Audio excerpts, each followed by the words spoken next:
Hey y'all! So first I want to say, of course, happy Founders Day to my sorors of Alpha Kappa Alpha Sorority Incorporated. So ski wee y'all, shout out to Ethel, shout out to Nelly, all that good stuff. So it's Greek season, and I'm going to talk about two things that divine net organizations absolutely need to leave behind in 2013. And those two things would be misogyny and heterosexism.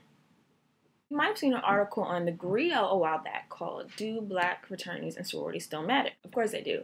I mean, since 1906, really these organizations have been a powerful force in the Black community. I'm talking about during every major social movement, on every issue facing the Black community, at every powerful historical moment, we've been out here. And we've been a powerful force for good in our communities, and we still are.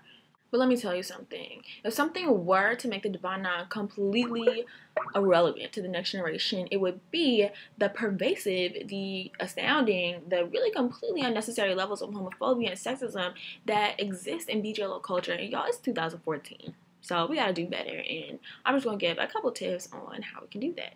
Okay, so gentlemen, one, if your strategy for I don't know what y'all call it, expressing your masculinity and proving that your organization is the best hinges on you showing that you objectify, denigrate, and use more women than the members of the other organizations. Get your life.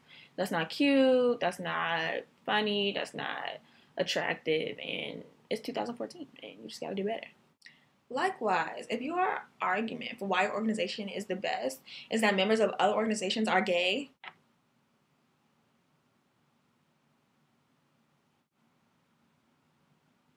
are you serious? Like, honey, let me tell y'all a story. I went to a Sigma probate last semester, and it was everything.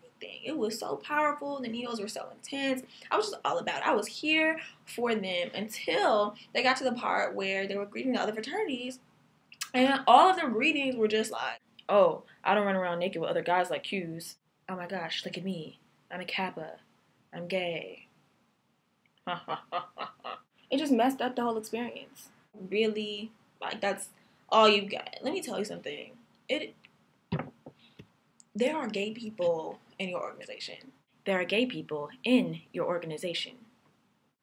There are gay people in your organization. Like, seriously, if you're going to come for other organizations, come for them because their programs are whack. Come for them because their parties aren't popping. Come for them because they're just not as fly as you and whatever. Your shit don't stink. Whatever. Do whatever you have to do, but don't be out here come for organizations talking about they're gay or they act like women. Newsflash, it's not a bad thing to act like a woman. How is it? This is I'm getting off topic, but like, I'm always just amazed that so many of you claim to love women, but the worst possible thing you could ever be is like women. Anyway, I digress. Don't be out here on this homophobic and misogynistic bullshit to prove your fraternal dominance. Like, just don't, like, do better. That's ridiculous. Okay? Thanks. On that note, ladies and gentlemen, if you and your chapter are out here discriminating against L, G, B, or T individuals, if you are plotting and scheming and conniving to try to figure out ways to purposefully deny membership in your organization to people because of their sexuality or gender identity, yo, fuck you. You are a fucking disgrace to your founders. I hope you get caught. I hope your chapter dies. And I hope you fall and scrape your knee every time you try to stroll. I really do.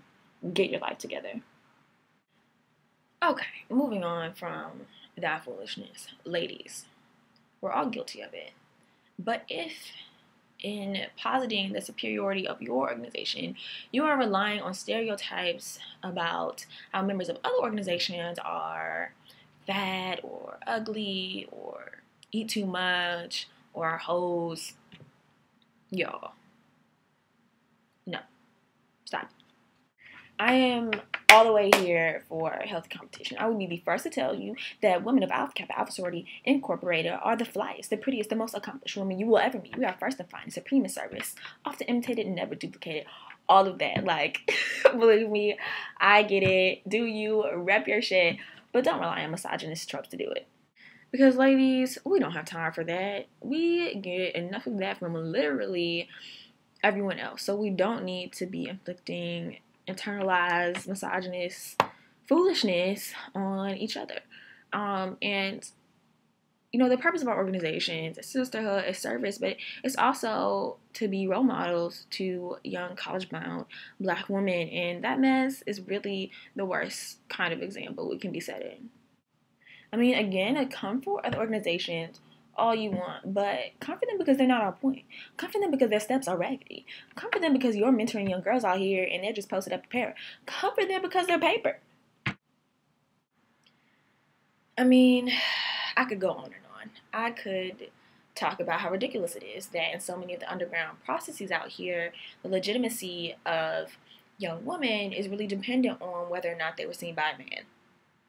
I mean, there's just so much, but I'll end it here. And I'll just say that as you're celebrating your Founders Days and as you're maybe preparing to bring new members into your organizations, just think about these things. There are so many challenges facing our illustrious organizations, and outdated thinking that sounds like it came straight up out of 1908 or 1911 or 1920 or whatever. We don't need that to be one of those challenges.